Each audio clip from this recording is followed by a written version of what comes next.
So welcome to another update of Independence, and I'm not sure if I've done one. I think I've recorded some footage and then I didn't ever get round to editing it and it wasn't very good and stuff. So I think this is the first update I've done formally for the Captain's blog since Independence being brought to the Norfolk Broads. Now I've been asked a number of questions about this on YouTube and elsewhere about, you know, what are my intentions? Is she staying on the Norfolk Broads? She is. And I'm going to be talking about that in time, but the big sort of announcement today is already been made on the forum that I frequent most commonly, norfolkbroadsnetwork.com. If you're interested in finding out about things that, you know, I'm saying over there, there are things that have been said effectively there before I've done them on here for the video. So many of my YouTube subscribers and watchers might just use the YouTube videos as a form of information about what's going on.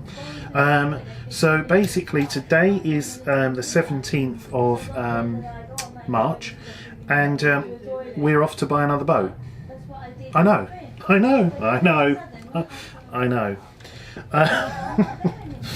This began as a conversation between my mother and I in the Air pub about 3 weeks ago, where she was talking about, you know, what you want to do, Robin, is you want to get a nice, small, practical riverboat, and then Simon and I, we can go out in it as well, and we can really enjoy it and stuff, and then we can, you know, split all of the costs and everything, and it'll be a really economical, easy to use, lovely way to enjoy the rivers. This is because she keeps coming down here, by the way, and it's actually quite nice down here, isn't it? So I went away looking for a practical, not too long therefore, so we don't have too much on the way of mooring fees, not too tall, so we can get under bridges, you know, riverboat. So the first one I found was a Broom 970 on the Solent, with twin Yanmar upgraded engines, 23 knots top speed, really practical. But I sold it to my mum, and I said, look, it'll go under London Bridge, you know, it's 32 foot long, it's not too large. They're here, by the way, if you can hear stuff going on in the background. And so you can imagine the reply I got off of that.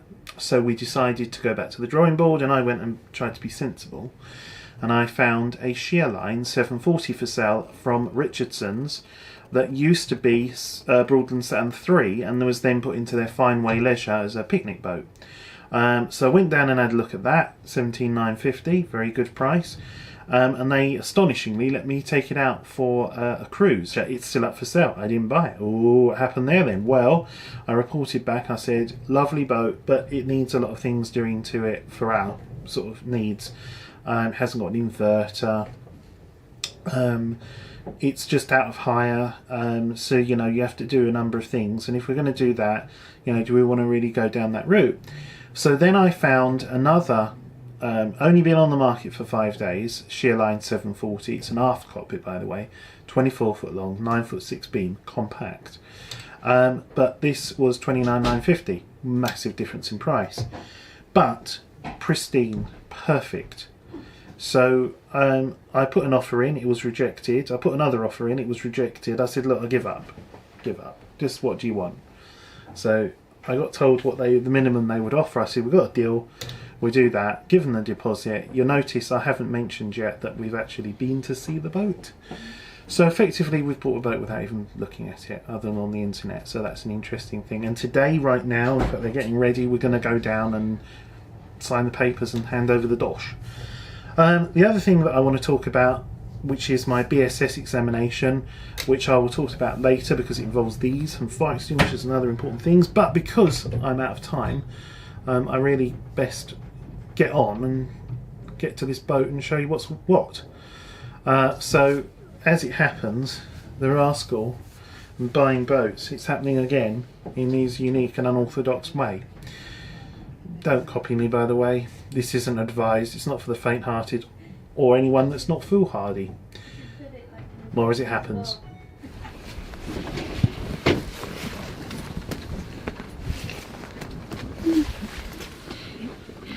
Which thing's good? Very nice.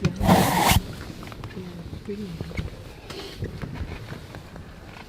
It's got all its curtains drawn, so it's dark down there, but That's all right.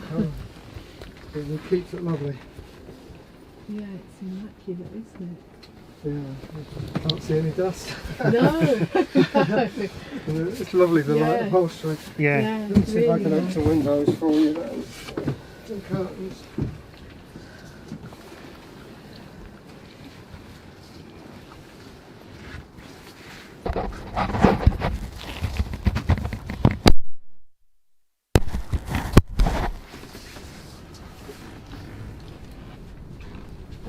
Yeah, he's coming back later today. Put his tube heaters back on again. Yeah.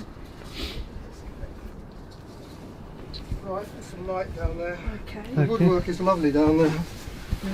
Go and have a look.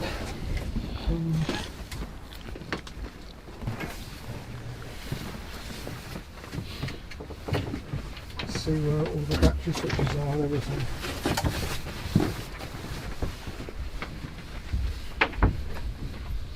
It's really nice. Yeah. Very nice. Bit smaller than the trailer. Yeah. But, Yeah. but actually, you've got quite a lot of Yeah. headroom. Yes. The berths are quite wide. They are. They're a roomy boat for the size and Yeah. they handle lovely. Yeah. I looked at one that Richardson's was selling off, same identical, Yeah. but needed so much doing to it, you know. So this is a So you have got- quarter boat. Yeah, This one. yeah. Yeah, that's right. That's No, what. but That's I what your said- mum meant. No, Oh, I you said talking about this this? converts. Oh right. So Well, yes, that is a very narrow double. well, yeah, but it's it would so. For example, Maya could have slept on that. You Yeah. see what I mean? Just about. Greaser. Yeah. Water intake. Good old, oh darling. Yeah. Do you like it, Jill? Yeah, I do. Very much so.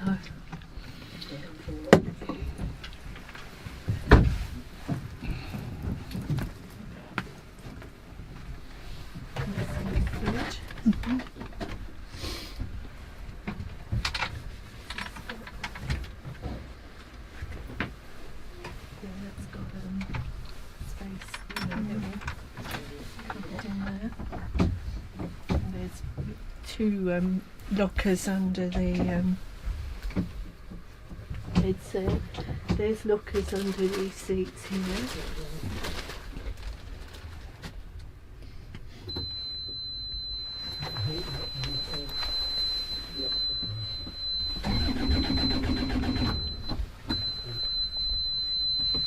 Right, not time for heat. Some are automatic. Yeah. This year you've got to hold the key like That's the just a. old-fashioned. Yeah, it's a pump. You pump yourself. Mm. Yeah.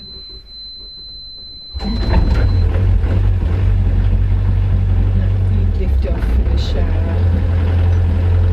Oh right. Yeah. I see. Yeah, got you. So all you've got to do is pack away the bobcat. Yeah, Really. that's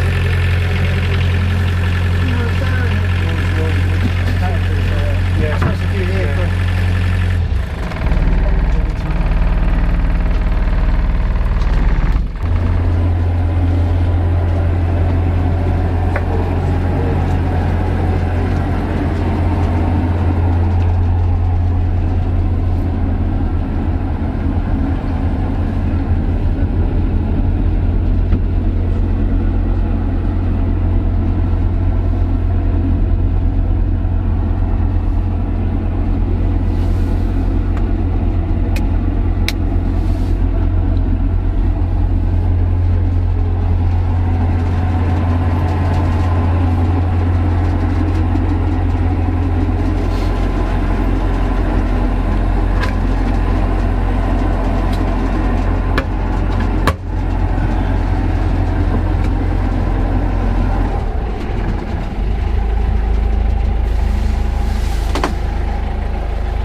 It's a good one because it was built by George Smith.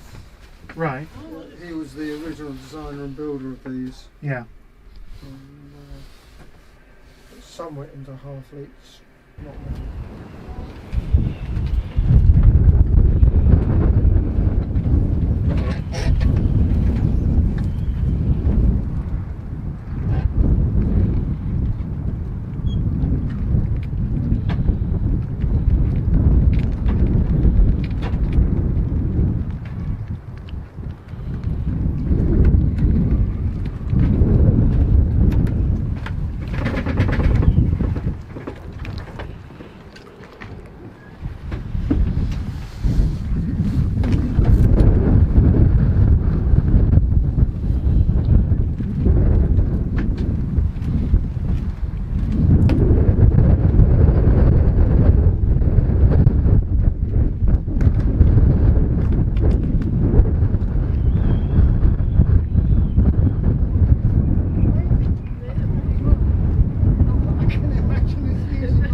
So, welcome back to part 2, if you want to call it that. We're going to talk about fire extinguishers and candles. Now, I haven't got any actual candles around at the present time to show you, but you know what they are. And they're great, and I have no issue whatsoever with candles and boats and candles and homes. But they are a naked flame, and they do cause fires, as we know, if they're left unattended, or they're just that little bit of naked flame. You know, you got to be careful of them. So I've been interested in these range of fake candles that have been out, and they're reasonably expensive. They're not too expensive, but you can go on Amazon and they're really clever. And how it works basically is you'll have a like a fake candle flame, and it will usually be an LED and a motor that flicks this. Okay, and it just literally, as some of the new ones even have a you know, it will like climb up the fake flame to make it really realistic. Plus it's real wax that they are in, so you pick it up, it feels waxy. So you imagine my astonishment when I was in Poundland and they had these, except my Poundland's not Poundland. My Poundland's 90p land, because my Poundland is competing against Pound World and 2 other independent pound shops. So they started a temporary offer of 90p on everything, and that's lasted, and that's probably been going for about 4 or 5 months now. So whilst this will cost you a quid elsewhere, it cost me 90p. So I saw it and I thought, well, this is a different thing, because you see the filament there, it's hard, and this is plastic. So you know, it takes 3 AAA batteries. It's not that effective, I must admit, but what a brilliant thing for if you're not too bothered about realism, but like barbecue, summer's coming, spring, we hope, my God. Okay, safe, brilliant. Let me just show you how this is. So the problem is, if you like, is the whole thing lights up rather than just the flame. So it doesn't look like a real candle, but they do kind of make sure that the flame part is recessed, so it's almost like it's burnt down, and then you would get, if that was a real candle, more of a sort of an even light glow. And it just does that, and it's not going to take much electricity, but you've got your AAA, 3 of them, so it's probably a 1 watt LED in there. You can't go wrong. So I've got a couple of those, and I just thought, you know, out on the boat or wherever, you know, having a barbecue, it's just a nice little warm light. Or, you know, if you want to just have that in the night time, and then when you go, you just go plonk off. Lovely. Let's move on to fire extinguishers. Now, this boat failed its BSS on fire extinguishers. I'm going to just have a look at something very briefly, because I need to find out why it failed. Let me just tell you, because I scanned the thing. Here we go. Right, so basically there's this A, B and C rating, and you need to have a combined rating, well, on this vessel, I don't know about other vessels, of 144 on the B rating and 21 on the A rating, okay? So the current fire extinguishers that came with the boat are in date, are okay with the pressure, no signs of corrosion anywhere. They are made in this Norwich. These were made in Norwich, can you believe it? They're Lloyd's approved, and they are both CE and BS, you know, bullshit rated, kite marks, you name it, all those things, okay? But the problem with them is that this only has a 5A and a 34B rating. It's not big enough, and it can't get enough oomph out of it to be compliant with the BSS requirements. So what I needed to do was upgrade these extinguishers to these extinguishers, twice the size, and these is a 13A rating and an 89B rating. Okay, now it's vital, if you're going to go and look for these things on the internet and save some money, that you make sure that they conform to the relevant EN and BS, wherever they are, and CE blah blah blah ratings. Okay, if it's just your CE rated or whatever, it's not going to work for you.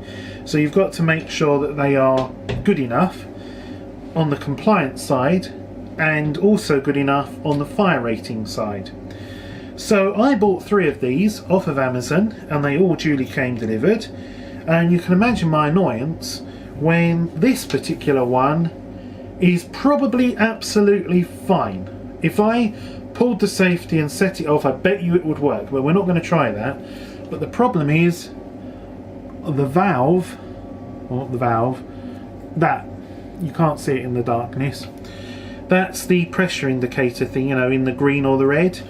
It was broken, it was loose, and the box had obviously been dropped, and that was broken. So 2 out of the 3 are fine, this one isn't, and now I'm supposed to send this back to the manufacturer. And how much is that going to cost when it only cost like 20 quid? So I'm gonna just, what I'm going to do is I'm going to take a photo and send it to the manufacturer and say, this came like this, can you send me another one? If they say no, sorry, send it back, I'll say I can't, I'll just buy another one and hope that that one comes okay. So behind me I've put the new one of the working ones here in the galley, which is where this one used to go, and these ones here, since they're perfectly okay but just not good enough on their own, I'm going to be using elsewhere on the boat. So one of them I've put in the engine room where the generator is, because the generator has fire ports where you can basically stuff your extinguisher in and use that as, so basically if there was a fire within the generator, without removing any of the covers on the generator, you can inject your extinguisher through fire ports to hopefully put out a fire in the generator. Now normally you wouldn't be in a situation with any of these extinguishers where you would try and fight the fire, okay, unless it was something that was obviously fightable. So for example, let's say, I don't know, there was a tiny fire, you know, because the candle fell over and, you know, I don't know, set light to this kind of thing. That's not gonna in a short period of time escalate, and you could probably put it out. But if, for example, you came out and you're like, where the hell's all this smoke coming from, and you know there's a fire raging in the engine room, you're not going to go and say, oh, hold on a minute, I'm going to try and go. You'd get out the boat. And what's good is you can grab one of these and use it to kind of, if there is flames or smoke, to use the powder that's coming out to blanket and run through it. And this will help you get out, basically. Now, there is something else I wanted to say to you about these, but I've now forgotten.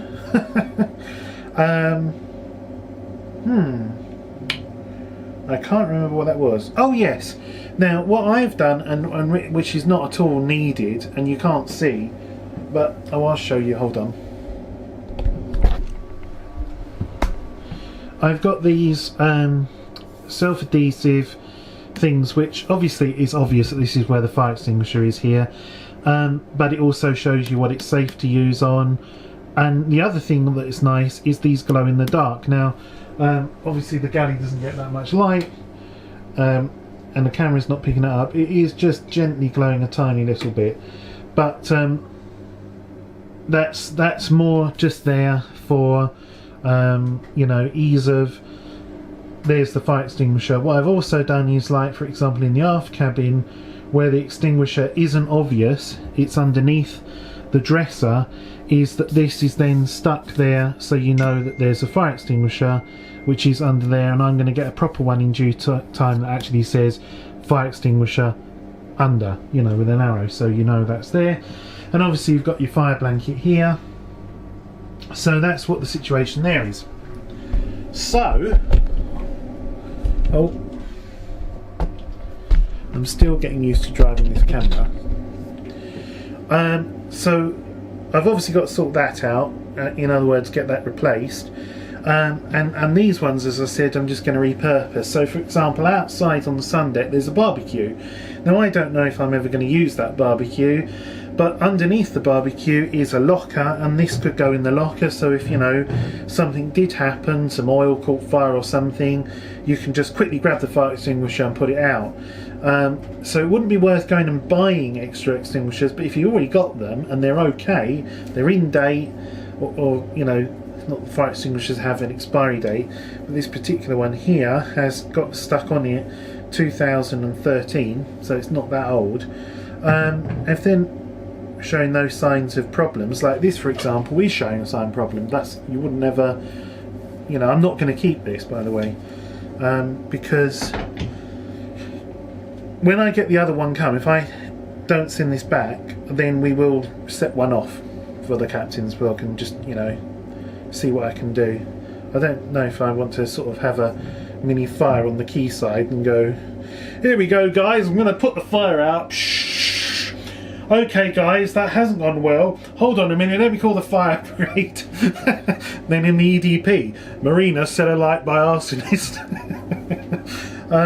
So no, we're not going to do that. The other thing I was just going to say though about fighting fires and say, you know, with this particular boat is, if you're at sea and you have a fire, then obviously the engine room on this boat has a large sort of automatic fire extinguisher system, but there is more of a degree of, you've got to try and do something because it's otherwise it's into the life raft kind of thing.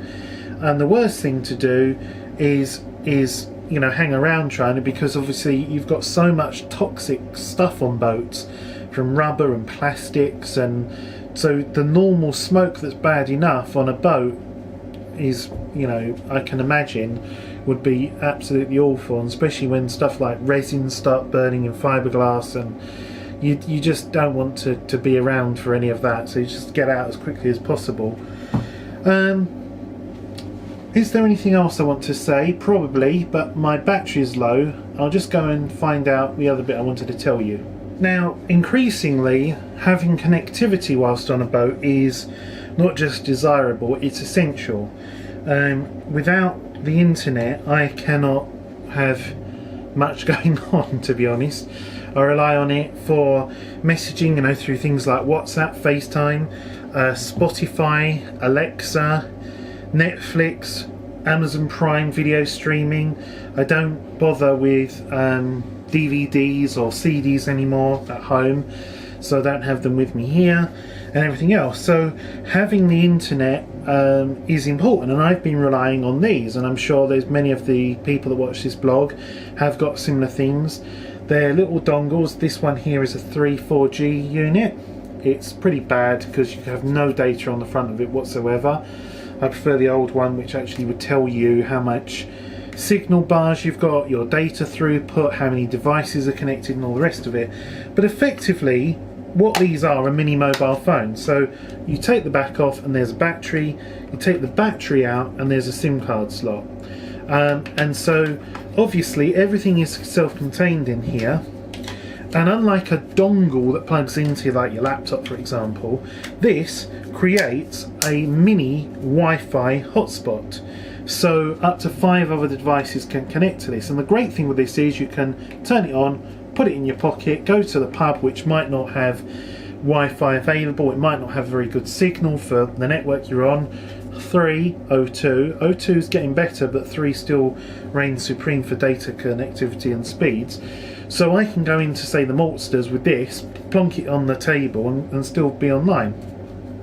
But they don't have the best signal capabilities because the antenna's all inside. You can't add an external antenna to these. And although they're great for travelling, if you want something a bit more permanent and you want to actually plug in stuff, Ethernet cables for running CCTV systems, alarm systems, etc., you're not going to be finding that very good. What you really want is a router like you have at home, like this.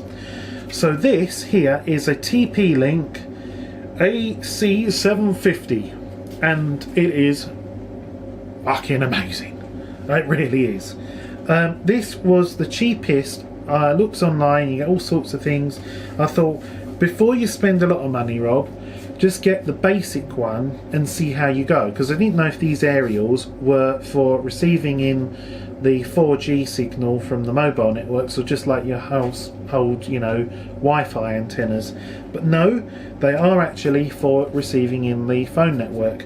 So basically you've got your 4 Ethernet ports on the back. It's mains powered, so you need to have an inverter on your boat or shore power to use this.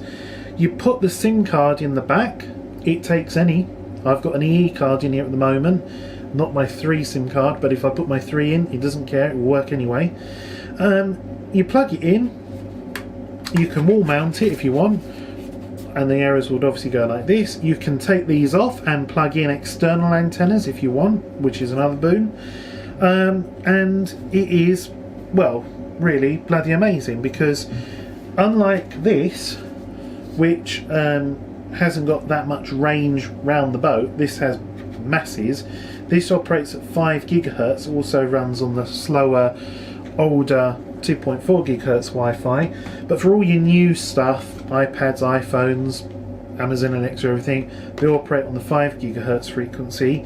And so you can have masses of stuff connected to it, not just 5, and you can tell people, oh yeah, you know, Wi-Fi passwords, this, blah, blah, blah. And so it's been brilliant. And I get full signal on here in the marina, which is so much faster than the marina's Wi-Fi. And as well, I can actually, as I say, the important thing is plugging stuff into it.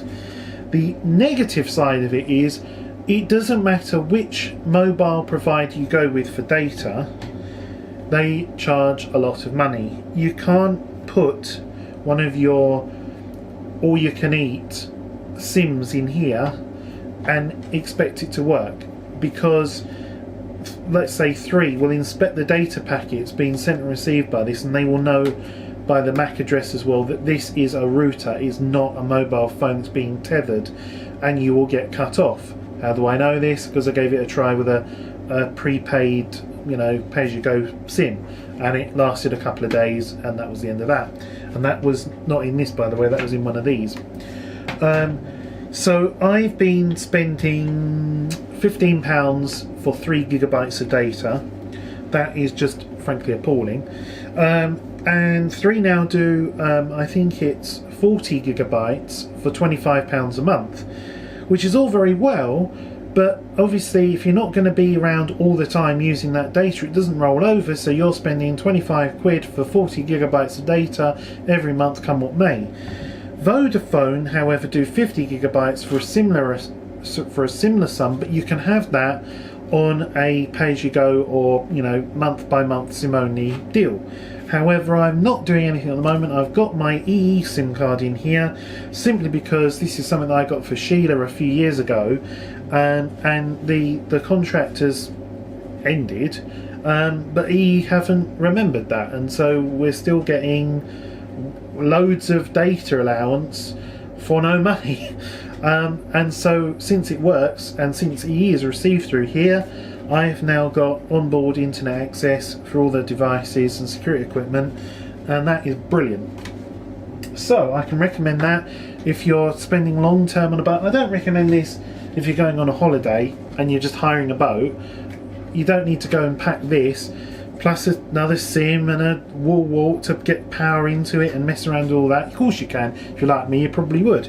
But otherwise, one of these sort of things will suffice just fine. If, however, you're spending extended periods on your boat, or you've got a boat and you're interested in, you know, smart sockets and keeping an eye on the boat, for example, you know, what the temperature's doing, maybe you want to remotely turn things on and off and everything else, well, you need the internet. And how do you get that?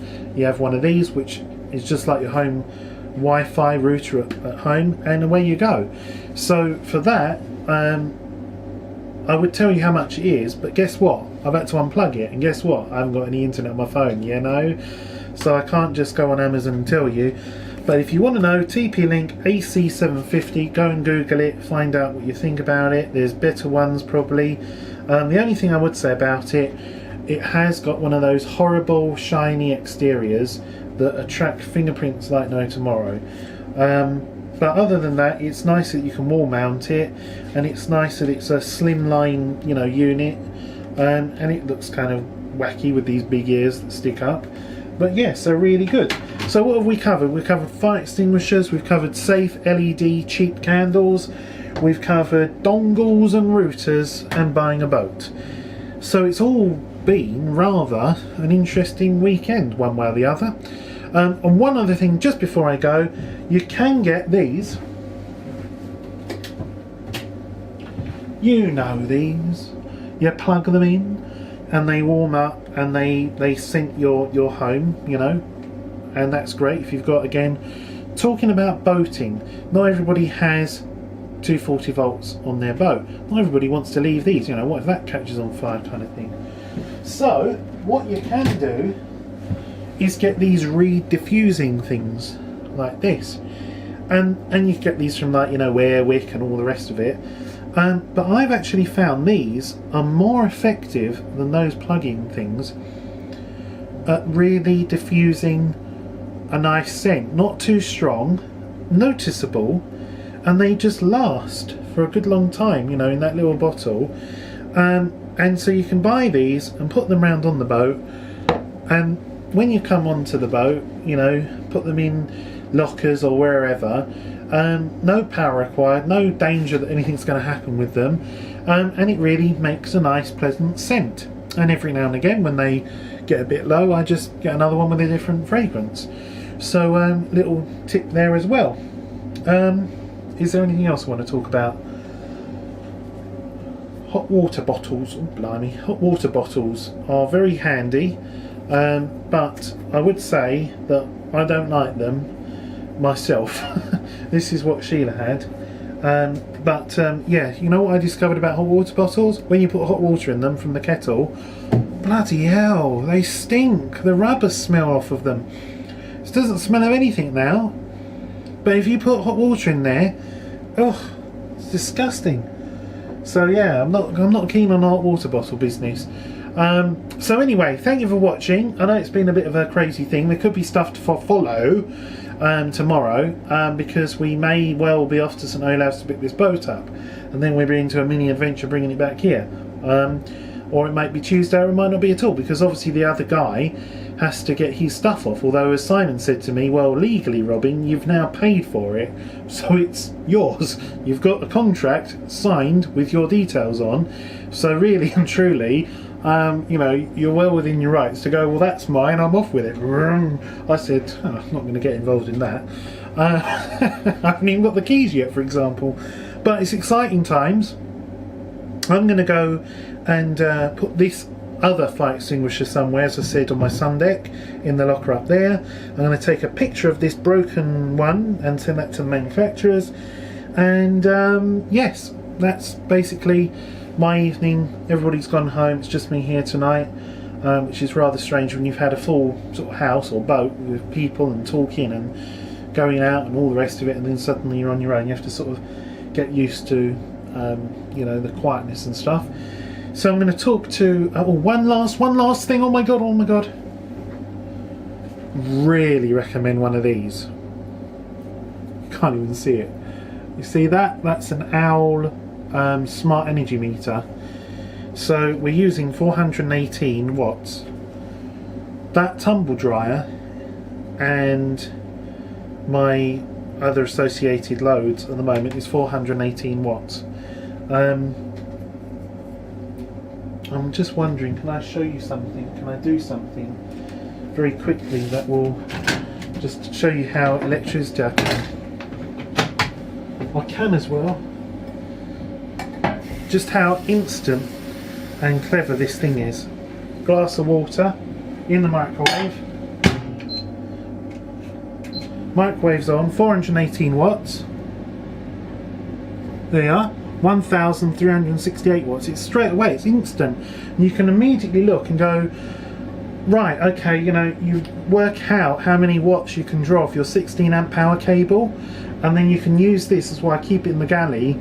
So if I'm on the, you know, microwave's on or the kettle's on and I'm thinking, well, hold on, I've got the fan heater on as well, whatever, I can just look at this and see if I'm within limits so I don't go and trip a breaker. And if I stop the microwave, you'll see that this will quickly go back down again. There you are, back to 418 watts. So this is brilliant, and all it is, you have a clamp that clamps over where your shore power connector comes in onto the boat, and that takes a battery in as a wireless transmitter that talks to this, which takes some batteries, and you put it wherever as long as it's in range, and it will tell you your current wattage use. It will also tell you, if you program it, your kilowatt hour, you know, whatever the marina charge you.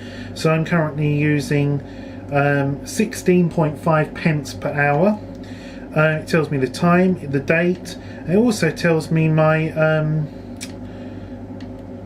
grams of CO2 that I've used, which I'm not really, to be honest, bothered about. I'm interested in what my wattage consumption instantly is, and it really does help you not so much save energy, but just make sure what you're using isn't too much for your shore power supply. With that, if you have been, and put up with this long tirade of talking from myself, thanks very much. And hopefully, when the weather improves, we can have some proper good old-fashioned Norfolk Broads captain's blogs and get out on the bloody rivers and not just have me talking to the camera like this. So, until then, maybe tomorrow, more as it happens.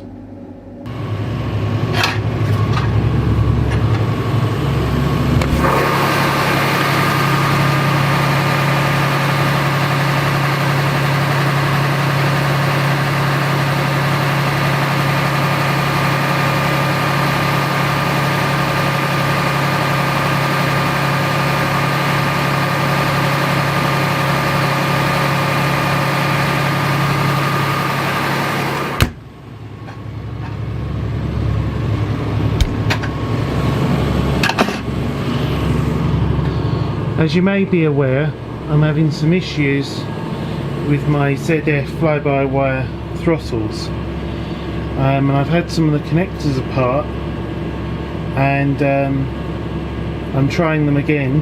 I had issues especially with my starboard engine.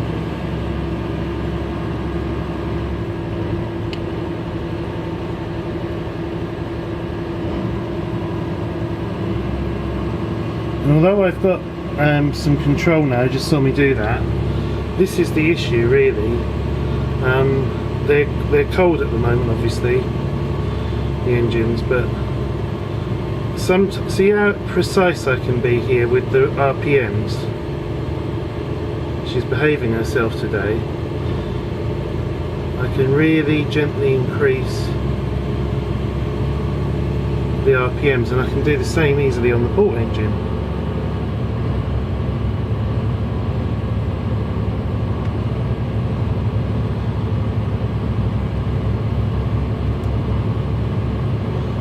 The other day I could do that on the port engine, but I couldn't do that on the starboard engine.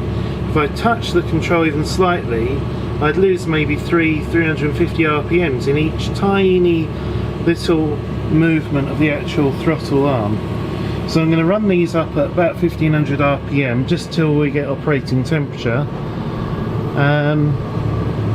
But I think I might have a degree of control back over the throttles. Just come out here. It's outside, it's 4 degrees at the moment, so it is pretty cold and windy. Just coming down the sea stairs here.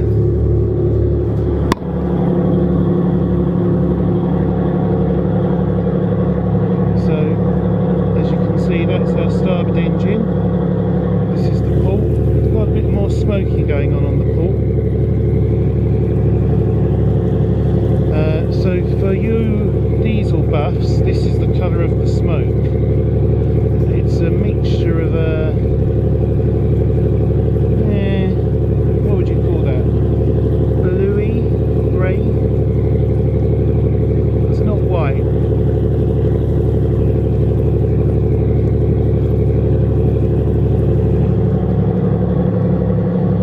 As I say, these are stone cold at the moment though.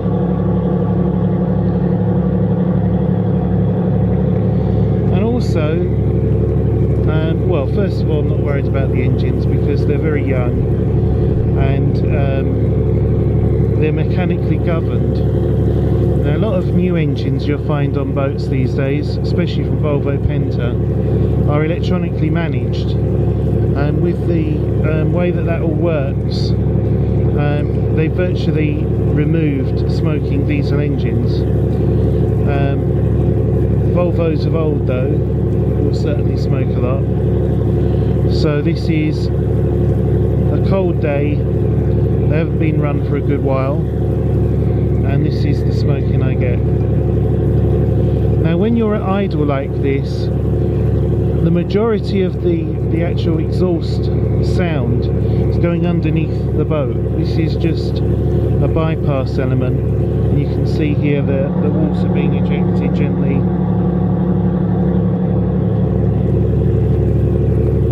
Thought I'd wake up the marina.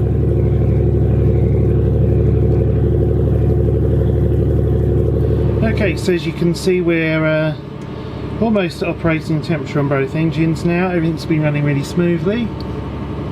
One thing I did want to try out as well was my bow and stir thrusters, because then I can see under load after using them if there's any hydraulic fluid that's leaked, because I think I have a small leak on my thrusters. But I'll just show you, you know when you see, you know, boats with bow thrusters when they're in use, you know, river boats and so on, you get a little ripple from where the bow is, and you see on big ships when they use them you get like a torrent of water. Well, in these doesn't do too badly.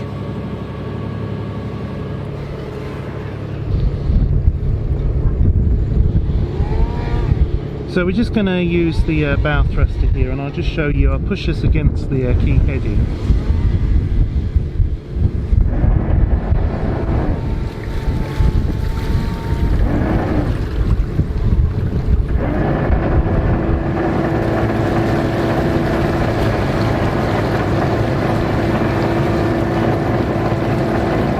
That's 20 horsepower of thrust. It's like being pushed by a small riverboat against the key heading.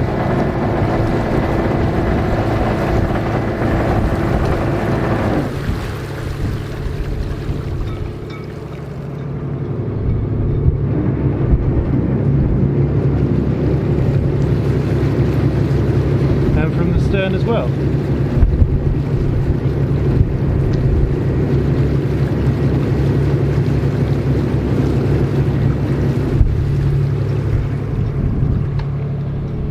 Okay, so it's now 1:30. I did an update to camera at 10:30.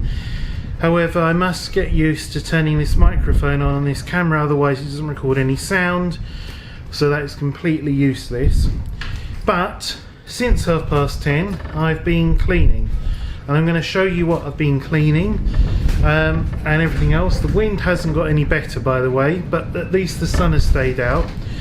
But what I wanted to tell you earlier when I was recording at 10:30 was the fact about the engines.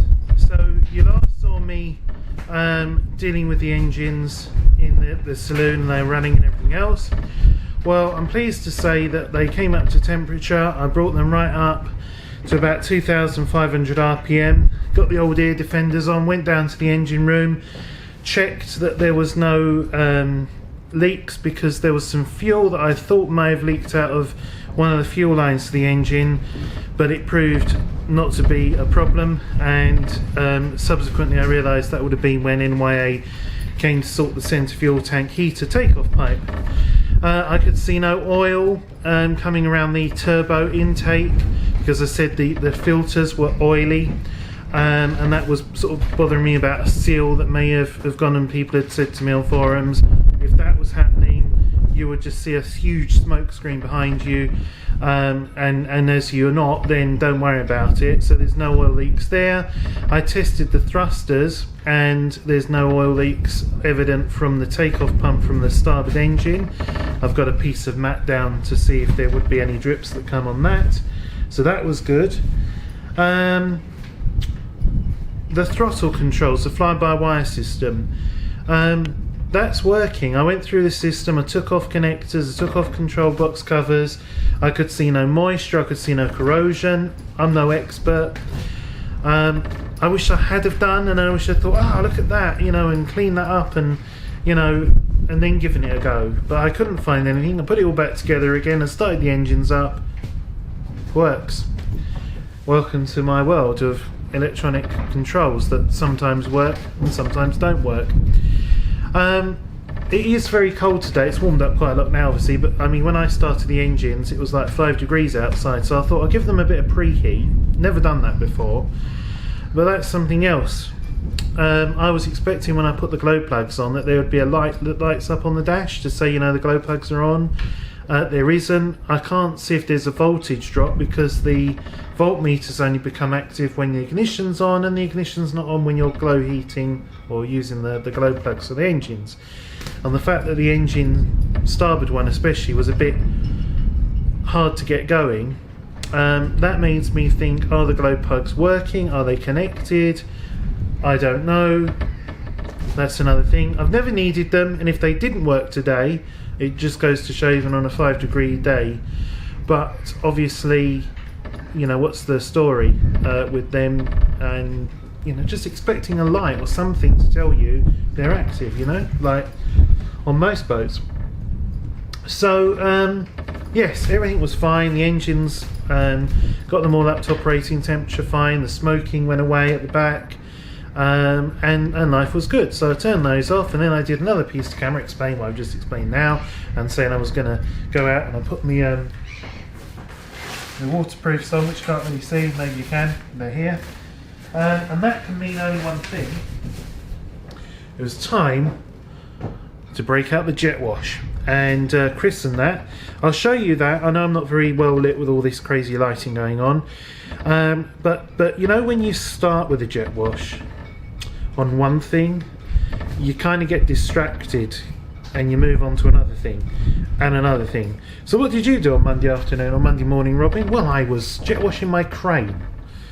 So yes, I've done all of that. I'll show you up on the flybridge the results of that, and also the problems. I have more problems. Basically, Trader's gel coat finish is shocking. It's shit, to be honest with you. Yes, there's parts that just needs a polish, but I'll show you some of the other examples where it's just not being very well laid down, basically. And the sun deck above me here has been painted in a non-slip paint, and that has started to come away, so that needs doing. In other words, just cleaning takes away the grime and leaves all the areas, the peaks where the paint's come off, and then that just makes it look like cleaner shit, basically. What can I say? So yes, it's come up better, but it does need some doing, so I've got some ideas about that as well. But instead of just looking at me, let's go and look at the results. I want to talk about this jet wash as well, because it's a really effective, high-powered machine, and it's very small, so it's ideal for us boat owners. And despite taking all the precautions that you possibly can to stay dry, yeah, not so dry. So here we are. I hope you can hear me okay. It is still windy, and when I'm behind the microphone it is not as clear as when I'm in front of the microphone. But this is the jet washer that I've bought. It's a Bosch, as you can see, Easy Aquatac 120. It's 120 psi. It's incredibly quiet and incredibly lightweight. It's like a little suitcase, and everything about it is nice and small. You've got the high pressure hose, again nice and lightweight, coils up nicely. Got the nice wand here, comes away in 2 parts, a needle attachment and a 300ml attachment for your soap. Now I've also got here a couple of things I'll show in a minute. What I found absolutely brilliant is this. This is Rhino Goo Black Streak and Algae Cleaner, and my goodness me does it work well. It is £25 for 5 litres. And it works out cheaper than, say, Fenton's caravan cleaners and so on. It cleans and it shines in one. You don't really want to get this on your hands because it is quite a chemically smell, and it gets into your skin even when you've washed your hands. But you don't need a lot of it to go quite far. In fact, as you can see over here, I've got another one waiting to go. So there's that. And it's all sorts of stuff that's probably seriously bad for the environment, but it hasn't got a well, no, there you go, it's 100% biodegradable, and it hasn't got a warning on it for, like, you know, the environment and fishes and stuff. So it's not, no cleaner's going to be really good for the environment, but it's better than some, and it works, so that's good. Also, I've got some of this, which we're going to use in a moment. This is Maguire's oxidation remover. It is quite a, what's the word? An abrasive compound compared to some. There's a guy on YouTube that I follow that uses this and only this for his boats, and then waxes afterwards. But I'm not using it with a polisher, and I'm not using it, you know, to go and completely go and polish my boat kind of thing. It's just a little container for spot, you know, jobs. So I'll show you that in a moment. It's quite expensive because it's Maguire's, and Maguire's is an American brand. It may actually be Canadian, but yes, it's imported into the UK, and it costs more. Also, what I've got is this here. And this here is for removing the dullness in modern car headlights, and I'm going to use that on my plastic, glass, what the hell you want to call them, in the canopies. Now, to be fair with you, I'm toying with the idea of having these replaced, because there's areas where they've completely buggered up anyway, and then this material here, it's like a canvas. I can't stand it, to be honest, guys. I know to some it looks nice, but it's hard to keep clean. But then you have to be careful with it, because you can't jet wash it, you can't scrub it too much, you can't use too many chemicals on it. If you scrub it too much, it will furs up.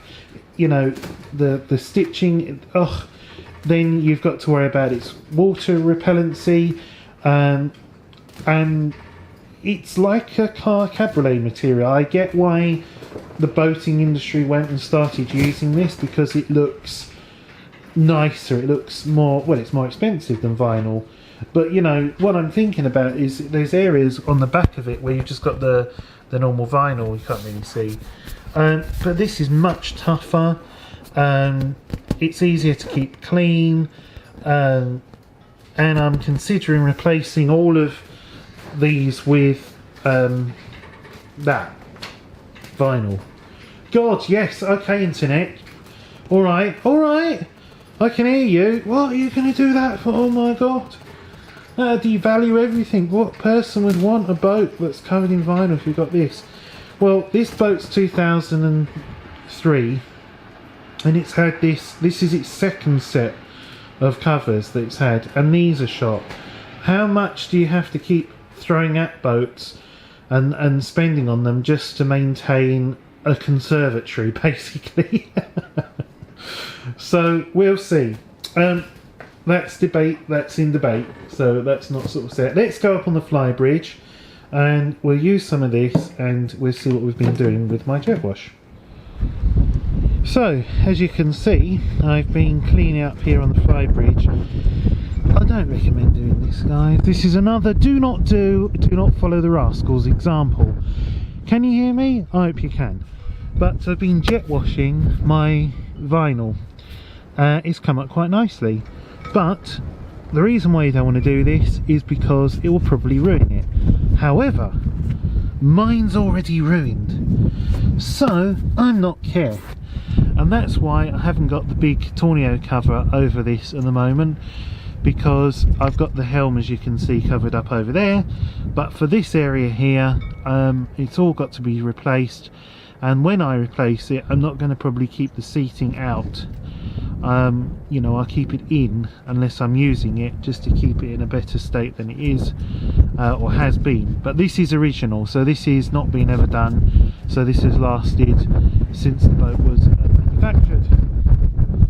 All of this wind that we're getting, bloody cold as it is, it keeps holding the tide up, and it really is serious, because the tide went down yesterday, but not by much. It's come back in again, and I've had to go around and adjust all the ropes.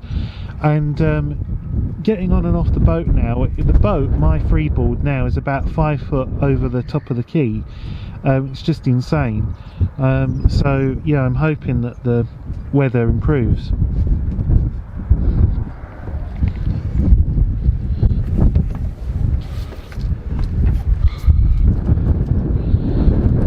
So this is what I've really been working on, Pika, although it's not quite named yet because we haven't got the name, the decals. They've arrived, but they're in London and I'm not.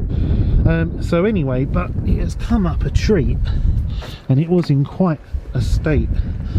But what I'm going to use my Maguires on is just some of this fiberglass here, gel coat down in here. But this was green and disgusting, and it is now, can I show you how shiny it is? You see how shiny that is? That's just that cleaner with its sort of built-in wax. It's just brilliant. Now this is 8 years old, this rib. 2010 it was bought, and it's lived its life out here, and as you saw from when we were in Plymouth, it does actually work, which is good. I'm hoping it survived the winter and will still work. I've also got, as you know, oh, here's my non-slip. This is what I was talking about. I have to be careful here. We are about 20 foot up in the air. Is incredibly non-slip, but I've got little divots in it and holes, literally holes. I've got areas where we've got the surface breaking up, but this is what I'm talking about, guys. This is shocking, this gel coat. This isn't being painted up here on the top of the boat, and we've got stress cracking here. We've got repairs that have been done, which are now not so good, coming home to roost. So yes, if we polish this, but you can just see here, if we get down and dirty, can you see that? All those little pores along here that have opened up. You know, there's only so much you can do with gel before you're through the gel, and that's the thing on this boat. It hasn't got the thickest gel coat. You can see there that a repair has been made, and once would have looked fine and now looks shocking. So what I'm thinking possibly about doing is having this done, obviously the non-slip, but possibly having this done and in a two-part paint, just the top of the boat up here, because it's not that great an area, and it would just sort this out. But before we do that, this is the crane again. This is fiberglass. It's not weathered the best, but at least it's looking a hell of a lot better than it did before I cleaned it. But yeah, there are areas here. There's bangs, divots out of this that, you know, has happened over the years. Again, 8 years old, the crane. They were bought together, the rib and the crane. You can see here, you know, fiberglass where that's gone in and hit that, but it's come up well, it's come up shiny. So I'm gonna get on with this and try and remove this, and the new name, hopefully, because I didn't measure, will go here, and it's electric pink because I think that suits the rib. Just come round here, sorry about this, but as I say, it's very high up, so I've got to be careful, but she's come up beautifully. And we're just going to give her a little bit of a go over these areas just to make her really look great and pop out. And then Sheila and I are looking forward to launching the rib when it's named, and leaning off. Yes, hello. People recognise I'm doing some captain's vlogging. So yeah, I'm going to get on with this and come back. Obviously there are sort of, you know, a few areas here. Personally speaking, I would never buy one of these for the amount of use it's going to get and the cost. They're about 20 grand new. I mean, and used this age are not cheap. So it's as wise to keep them in a, you know, good condition. I'm going to have a look at the engine in a bit and have a look at that. But that's what I'm doing on this really rather blustery day. Well, we've had some fun and games with this bloody Williams rib, I'll tell you. Let's get into the positives first of all. The Maguires has brought up everything absolutely just amazingly. All of this cowling, every little imperfection around here, all here at the back, even the non-slip, the stainless steel. Sorry for the wind, nothing I can do about it. All around here as well, there are some which is actually sort of nicks out of the fiberglass, which you can't do anything about. I found some of this, otherwise known as ice, in various parts, but I think for a rather neglected rib, she's looking a lot more happy. I've put some more air in the tubes. I've put the tube protectors on for the webbing straps. As you can see, they spread the load so it doesn't sort of push in and leave unsightly marks, which you can't do anything about. That's another example there, just look at that, just lovely and shiny and clean in there.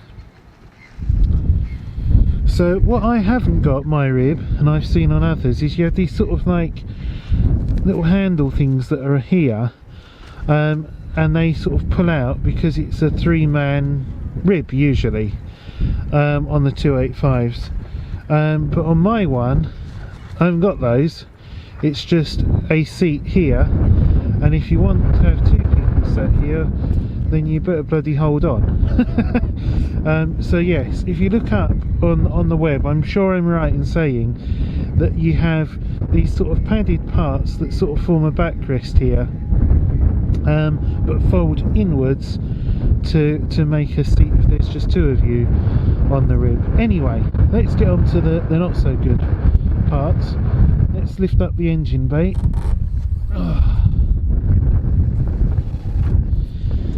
Right, so here is the engine, and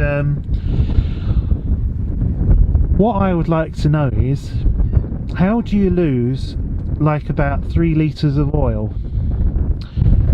As in, no trace of it, apart from some here. You can see where there's some reaction happened here with the oil and water, and it's gone to this horrible milky sort of thing that I've been trying to clear up.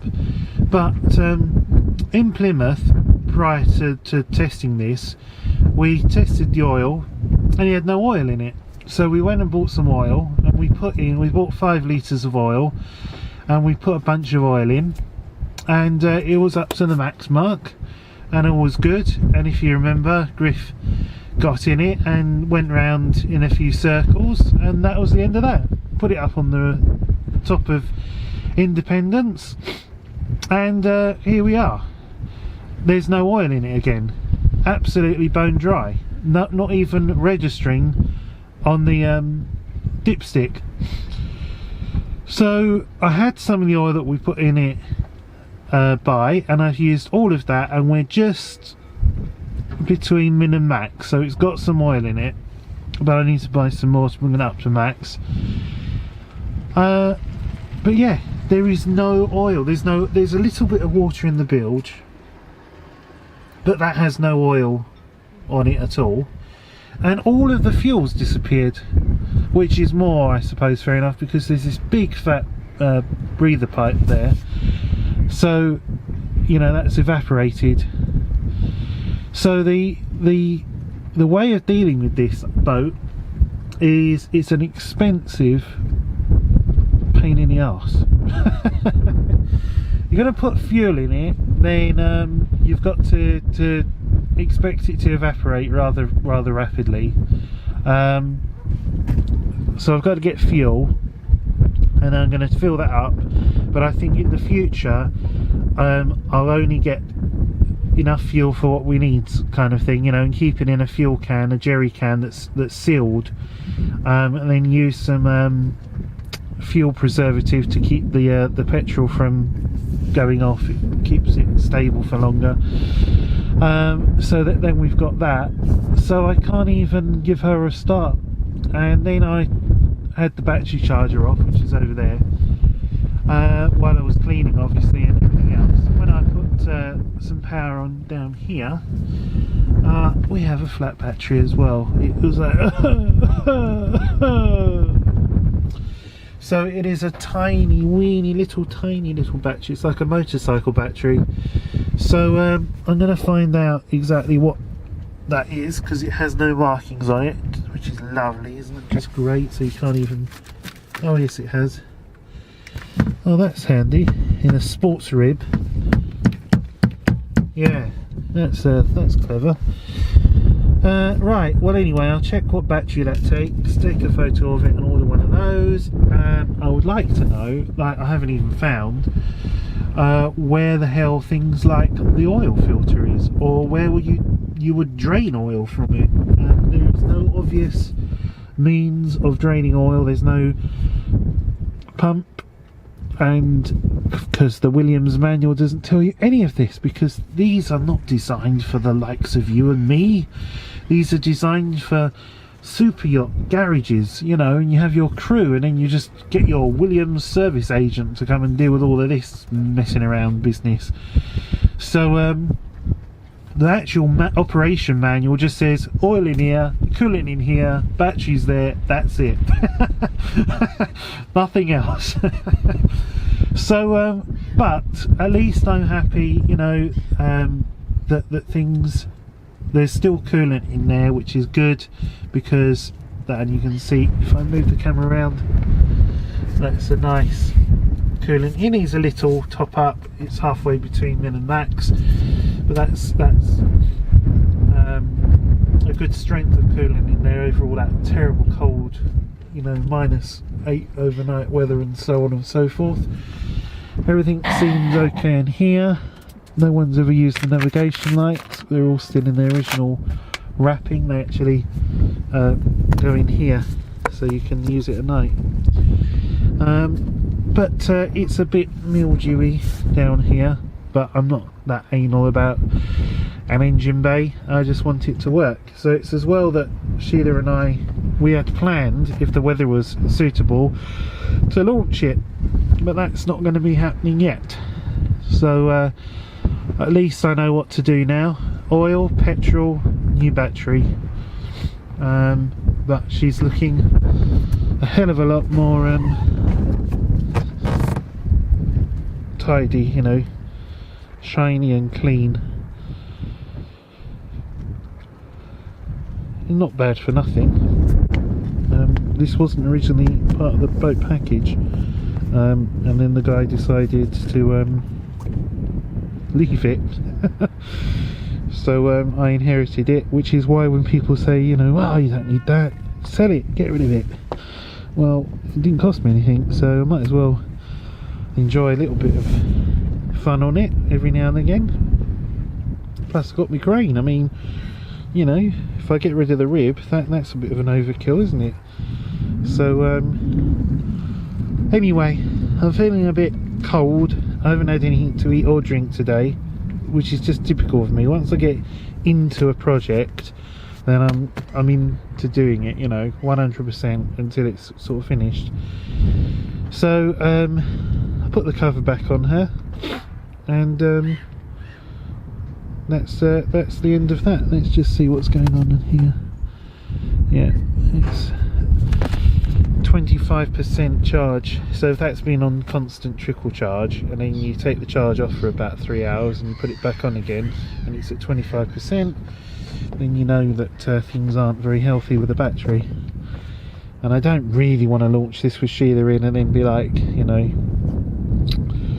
the Broads Authority, or worse still, RNLI called out to broken down rib on the River Yare.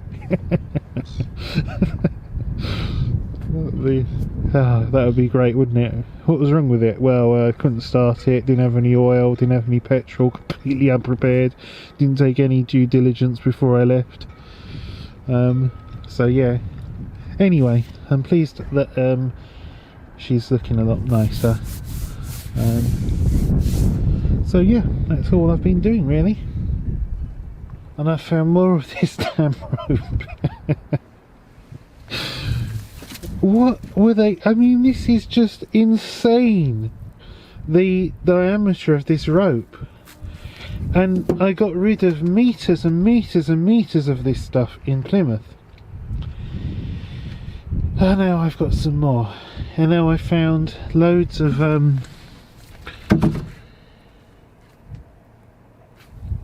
antifreeze, but it's not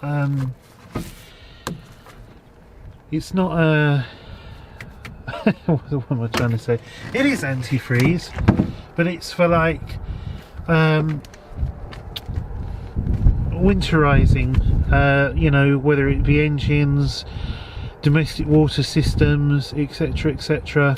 And then you take it out after winter, and then you put in your normal glycol that you would run your engine with. So I've got, how many litres is one of these? I mean, it's just so old. A lot, I'd say 2 litres. I've got some oil for the rib, as you can see here. I'm not sure how much I trust that. That's got water in it, but better than nothing for now. And a toolbox.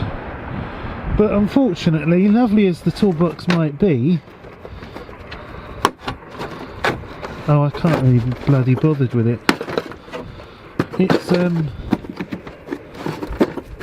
It's bloody screwed.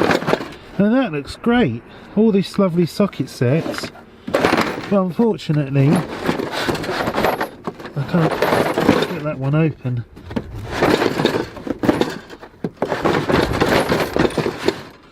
Anyway, the rest of the sockets look like that. It's just been there for years, under that seat, rusting away. So as if we didn't need any more weight up on the flybridge, more stuff to get rid of. So look at this, that sort of grown little mushroomy things, yucky. So oh God almighty, just think, oh right, you know. Oh, and by the way, I don't think the blog's seen this. The forces that this was under when the boat was coming back between Dover and Great Yarmouth. I've got to replace these because this one broke, like clean off. But these here, as you can see, are supposed to be like this. And not only did this get bent round, it sheared it off completely. So that was the force when this boat, as Independence went crashing down, and then lifted out into the seas. Obviously the rib up here wanted to lift off, and so it was literally pushing up so hard against these tie downs that they bent and snapped. So and yet the tie down points into the actual boat are fine. There's not even any stress cracking around them, around the fiberglass. So it's been a very long day. Just to sort of conclude the blog, it's now 11:45 in the evening. So after I packed up everything, I headed off to Norwich for what turned out to be a little bit of shopping. So I'll show you what I bought, and a bite to eat. £3.60 the train fare there, so really reasonable. And then got the train back, Yarmouth train. Couldn't be, better. Especially when you've got, your National Rail app on your phone. You can just look and see, oh look, there's a train in 20 minutes. I've got time to walk to the station, and off you go. So that's what I did. So here we are, back on the boat, all nice and cosy and warm. I must admit, even through all of this icy, terrible, awful weather, this boat is actually really quite snug, for me anyway. I mean, at the moment it's like nearly 19 degrees in here. It's 18.4 degrees, and I've just got the heating, the diesel heating, on low, and a ceramic fan heater up in the saloon also on low, and that combined, unless you've had everything switched off and you need to put it on high, to put heat into the boat, that will just keep it ticking over. And then at night I turn the diesel heating off, and then just have my little heater in my cabin on low, and that just keeps the cabin nice and warm, and the rest of the boat obviously is cold. And then in the morning you just turn the heating on, and it brings it up in about half an hour, 45 minutes, we're back up to temperature. So as things go, I know this has got an awful lot of glass area, but they're all laminated windows. And the sheer thickness of the GRP and the teak interior fit out and all of this up here all insulated, it is a snug boat. So yeah, I couldn't be more pleased. I see reports of people on their boats, all freezing cold or whatever. If you can get onshore power and have additional heating just to boost up your diesel heater, it's the way to go, because a lot of hire boats and ex-hire boats have no insulation whatsoever, plus loads of ventilation holes for the gas appliances and everything else, so it just lets the cold air in, especially if it's windy out, or lets the warm air out. Anyway, I haven't done a little bit of a tour on board, so I'll take you round and show you my sort of evening setup and a few things that I've got and bought and done, and just have a little chat with you, I guess. So I think I've sort of talked you through this before. I really like these lights. They're dimmable lights. You touch on the outside and they go to medium and bright and then off and low. But they're dimmable Philips LED lights, so you don't need normal bulbs in them. And they're just such a nice soft light to have of an evening, So I'm slowly sort of making it a little bit homely. Some stuff like this Guinness mirror, which you can't see because I turned the lights off, clever me. But this Guinness mirror here, for example, is purely there to hide all of the wires behind. So things like that are just there, as I said to Sheila, to hide the monstrosity. But, as I say, with the lights off like this, I have these downlighters on over here, and that lights the sort of seating area up over there. But this is good. Sit down, watch telly, put a DVD on. I've got my cheap £1 candles flickering away there, and the other one's over here. So that's a bit of ambience. A couple of things, just silly things. Just head down here. First of all, do you remember I was talking about this light? My my lighthouse light, and I don't think that ever came out. I lost these recordings. Well, I'm sorry if I'm repeating myself, guys, but this here is a lighthouse light. It's a real granite, polished. I think it might be the Eddystone lighthouse. Now, this has been in my family for as long as I can remember. My mum, who was down on board this weekend, filled me in. This was actually bought from my grandmother. She went down to Cornwall, I think, Land's End, somewhere like that, and bought this. I guess early 70s. And as I say, as I grew up, obviously born in 79, this has featured in our family ever since. Now, this used to be on our bar. Now, there was a period of time where you had bars in your house. Now, some people sort of had really quite posh bars, you know, like Del Boy, Only Fools and Horses bars. Other people had those, remember those globes that used to sort of be on wheels and hide all your glasses and bottles in them? Well, we had a little bar that was basically a little round table on wheels that you put your glasses on top with your ice bucket. Got to have an ice bucket. And then underneath you had all your bottles of booze. And on top, the centrepiece was this. And it had a big lampshade and everything else. So I found this lampshade here, which is ideal. It's not too big, as you can see. Another pound shop find. You know, you can't go wrong. Really good quality. Looks lovely. I didn't want something big. Just wanted something small. Now, look at the way this light's falling on my hand. It's not diffuse, okay? And if you look at that, you'd think, oh, Rob, why the hell have you got a bloody, 40 watt incandescent light bulb going? Well, no, if we go in closer, this here is an LED filament bulb. It's a real glass bulb. Can you see that? 4 watts.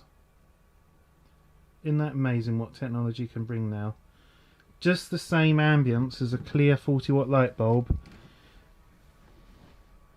Just have a look on Amazon for filament LED bulbs and you'll find all sorts of ones.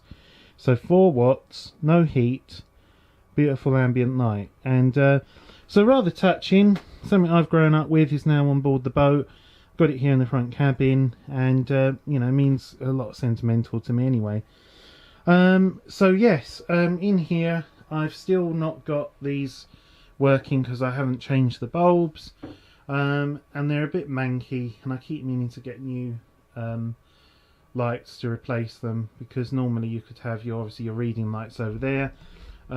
You can control the overhead lights also from over there, which are quite impressive when they're on. As you can see, all these are LEDs, as you know from previous blogs. That's my tube heater there, just on a timer. I've also bought a oil-fired radiator with us. That's from home, unused, so here it is. That's the heating outlet just down there, you can hear. Now, a little fun thing that I've done in the forward heads is this for Virgin train travellers. You might remember these in their loos, but I just thought it was quite funny. Please don't flush nappies, sanitary towels, paper towels, gum, old phones, unpaid bills, junk mail, your ex-sweater, hope, dreams or goldfish down the toilet. So it's a little bit of fun instead of the usual kind of, only toilet. By the way, that noise is the water pump. I'm doing another load of laundry at the moment, washing the sheets for my twin cabin. But so a little bit of humour doesn't go amiss, on a boat. And yes, I have got a load of cushions I've got to throw out that got covered in salt water. Is there anything to show you in here? Not really. Just stripped all the bedding down. There I am. There's a load of stuff in there that's hidden out of the way, but otherwise all good in the twin. Battery isolation switch sticker to comply with BSS requirements, because apparently you need to be told that these exist behind the smoked glass. So I did. And coming up here and going down to the galley. So in the galley, let's get some more light shed on the matter. I had a galley clock, didn't I? And it was £1 and it stopped working. So I went to B&M and I've replaced it with a rather nice clock that I'm hoping is actually going to work. It's been working since I got it, which is good. It's quite good quality actually, all metal, glass.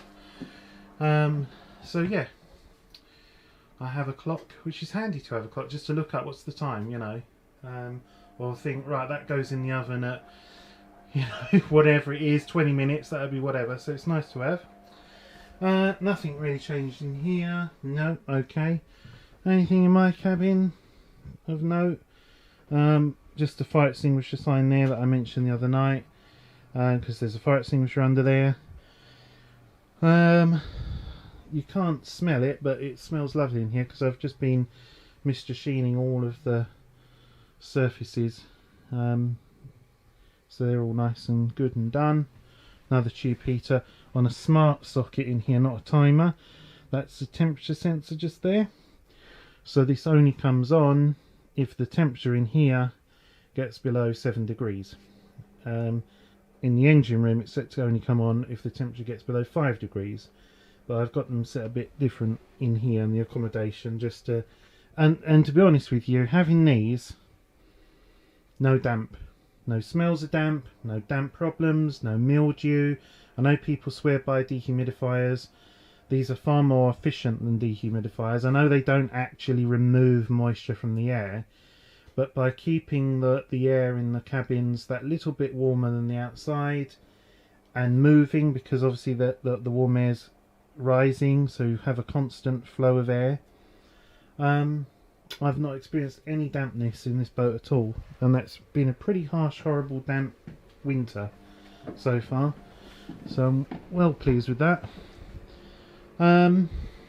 So yeah, that's about it really. So tomorrow I'm going back to London, and I don't know when I'm going to be able to go and collect Trixie. That's the new boat that we bought from St Olave's Marina. I must admit, I'm not very impressed with the brokerage. They're Angular Yacht Brokers. I know I've been a bit unorthodox, but that shouldn't bother a broker. In other words, when I say I haven't been, or rather I've been unorthodox, I mean to say I like this boat, I want to buy this boat, I haven't seen the boat, I haven't had a survey, I'm not going to have a survey, I'm not going to have a, sea trials.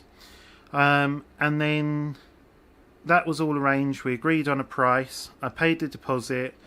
Sunday we went down to actually look at the boat, and we liked what we saw, so we then paid the balance of all the monies over, and that should have been that, and I should have had a bill of sale issued, and effectively money has been transferred. It then legally becomes my boat. Unfortunately, that didn't happen, and I left with a photocopy of my signed contract, and to call up on Monday today to make sure that they had actually received the money in their client account.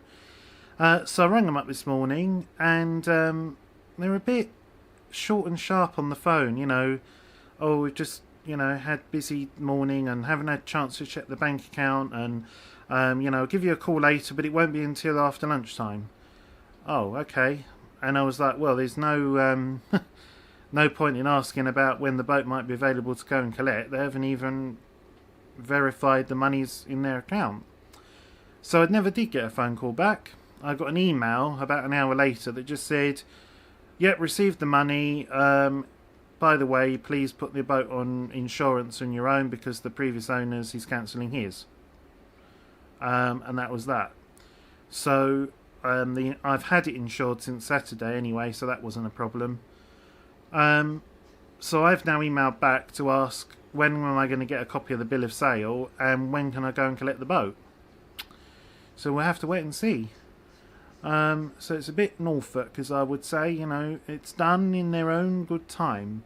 The reason why I'm being a little bit about the experience is, obviously, the broker is sort of working for both parties. They're working for the seller to achieve a sale and get the best price, and that's partly influenced by keeping a happy seller who gets the best value for what they consider the boat is worth, and of course they're making a good whack of commission. But they also have to keep the buyer happy, because if the buyer's not happy, then the buyer might walk away from the deal, and then you have an unhappy buyer, you have an unhappy seller who might have had a deal, or getting excited, going to have their boat sold and everything else. So I've only experienced brokers on Indy, and I know Indy was a far more valuable asset, but the procedure that I went through with that was so much better more informed, friendlier, masses of communication, all the way through, right till, you know, coming down and personally sat here right where I am now to sign the formal papers over and shake hands with the broker and congratulations, there's the keys, off you go. So I haven't really got the right to sort of say, you know, this is how brokers are, but I'm not sure how many people have paid over for a boat and have no boat. no documentation, no receipt to say this money has been received, no bill of sale. So yeah, interesting times. Only can happen to me. But yeah, I was really hoping that I could actually go today and get the boat and bring it back here. And I very much doubt that's going to be the case tomorrow, and it's going to be in a rush if I have to go and get the boat tomorrow. And then if I don't get the boat till tomorrow, then next week I'm up here again, but I'm working on Broad Ambition, and I don't know when I'm next going to be able to get up in order to move the boat. And the mooring runs out, expires on the 31st of March. So I've got a deal over here to keep the boat, but I haven't got a deal over where it is at the moment. So then I have to pay for a mooring there if I can't collect the boat before the 31st. And yeah, and then of course I've got to arrange a permanent mooring somewhere on the northern rivers. So it's all going off. But that's basically the update. I apologise, there's so much talking on these blogs, and very little action at the moment. I am trying to get things sorted with a number of things to do with work, time off. I've got Sheena and I are going away on holiday, and I owe it to her not to go away on holiday on a boat. I think she's up to here with boats. She wants to go somewhere different and nothing to do with boats.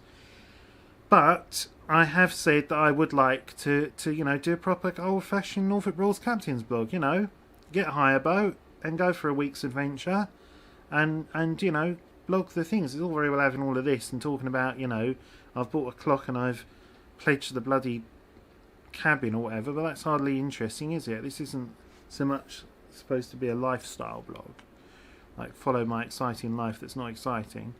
It's supposed to be about boats and boating and going places and exploring and, you know, bringing you along kind of thing. So I haven't forgotten. We will do something. Be patient. I'm getting there. Just have a few issues, not helped by the fact I keep buying boats. So anyway, I probably won't do any blogging tomorrow because, as I say, tomorrow's going home day. So thanks for watching. And until next time, more as it happens, as I say. So anyway, thanks for everybody's sort of support, putting up with me, watching these blogs. Boating will be done soon, I promise you, alright? Take care then.